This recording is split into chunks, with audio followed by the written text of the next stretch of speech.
Allez, bonjour à tous et bienvenue. On est parti pour la dernière partie de ce document de la conférence de presse de la FNAIM qui est toujours de manière semestrielle, début d'année, mi-année. Donc là, c'est pour faire un petit topo.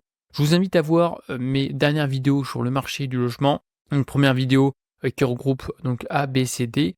Une autre vidéo où on a fait le marché locatif. Je voulais vraiment accentuer aujourd'hui sur différents faits et graphiques qui me semblent aujourd'hui pertinents à vous partager.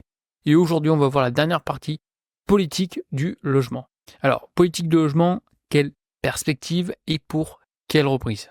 L'urgence est dans l'action aujourd'hui, le temps de l'action est venu. Alors, c'est vrai qu'aujourd'hui, la politique, on parle rarement du logement. Pourquoi?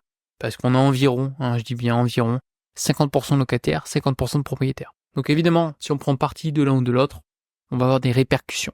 Les achats immobiliers neufs et anciens au plus bas depuis 30 ans. Alors évidemment que le neuf aujourd'hui souffre énormément. Ça corrige, vraiment, c'est pour moi aujourd'hui, c'est une crise principalement au niveau des promoteurs et principalement aujourd'hui du neuf.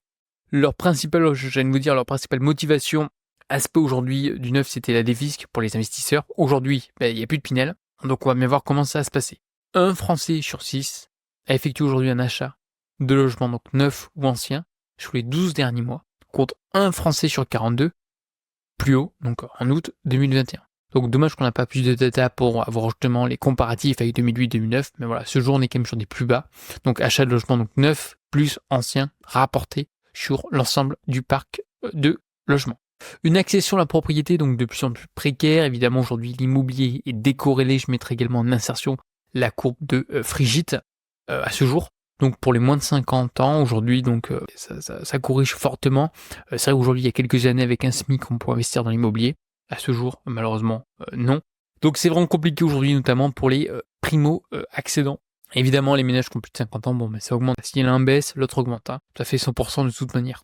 Une part de plus en plus importante du logement dans la consommation des ménages, faisant du logement une priorité nationale.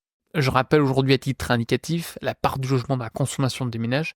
Donc à ce jour, on a environ 26,7% en 2022. Je pense que ça a dû augmenter également à ce jour, donc en 2024, voire même en ce début d'année de 2025. Donc c'est un poste qui est majeur, qui me semble hyper important aujourd'hui, notamment pour l'ensemble des Français. Car je rappelle, c'est la part notamment du pouvoir d'achat qui parle là-dedans. Des acteurs qui ne peuvent malheureusement pas emprunter justement pour accéder à la propriété. Et de l'autre côté, on a une augmentation de la consommation des ménages dans le logement. Donc ça me semble extrêmement important aujourd'hui. Dommage sur les politiques par le passé aujourd'hui de l'immobilier et qu'on n'ait pas aujourd'hui de vrais professionnels, si je puis me permettre ainsi, entre guillemets, qui votent les lois, parce que les répercussions sont importantes.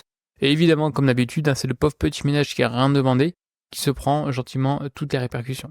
Donc rappel aujourd'hui, alors là évidemment c'est la FNAIM, on remet le contexte aujourd'hui, la FNAIM évidemment représente les agences immobilières, donc encore une fois le but du jeu c'est être le plus neutre possible.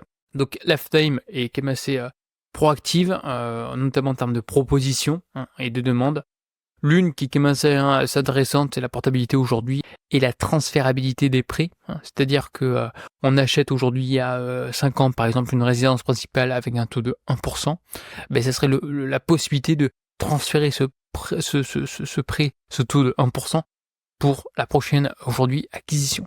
On a également une autre proposition sur la vente en l'état futur de rénovation énergétique, c'est-à-dire aujourd'hui les travaux aujourd'hui sont financés par la banque et sont pris en compte dans le financement en question.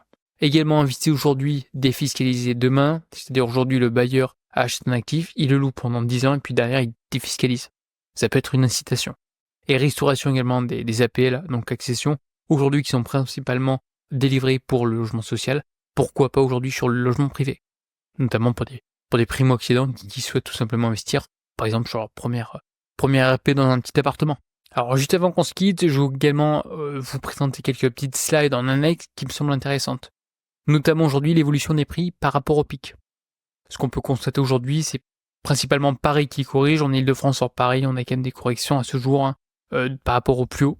On a des corrections quasiment de plus de 10%, encore une fois en fonction des marchés immobiliers.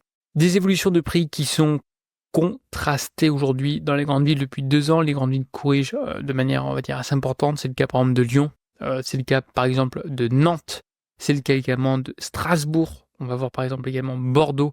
Voilà, donc on a aujourd'hui quand même des corrections dans les grandes villes. Impact également de la taille en termes de loyer, comme vous le savez aujourd'hui, plus le logement est petit, plus le rendement, je parle bien de rendement, est important. Par conséquent, ça se traduit forcément aujourd'hui avec 1 euro par mètre carré qui est plus important. Donc à 18 euros du mètre pour un appartement vide, 2 pièces environ 14 euros et 3 pièces 12,3 mètres carrés. Donc on a une décote qui est assez importante, la décote d'un 2 pièces par rapport à un studio, on est quasiment à 20%. Et celle d'un 3 pièces, on est quasiment à 30%. Donc d'où certains qui font de la colocation, si je peux m'exprimer ainsi, mais faites attention à bien respecter les plafonds, comme vous le savez dans certaines villes, on a aujourd'hui des plafonnements de loyer.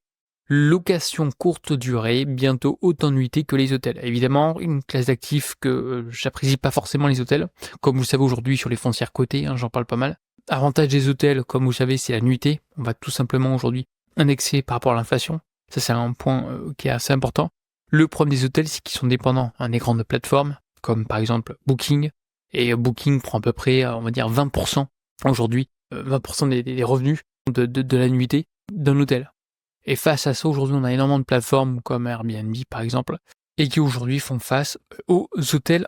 Donc on a environ 160 millions de nuitées à 140 euros en moyenne, une TVA de 10% qui rapporteur aujourd'hui 2,2 milliards d'euros.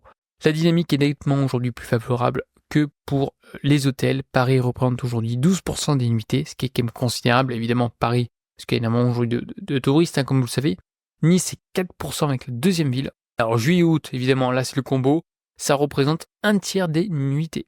On va parler maintenant des agences immobilières, comme vous le savez, on a quasiment plus de 1200 aujourd'hui agences immobilières, malheureusement qui sont en défaillance.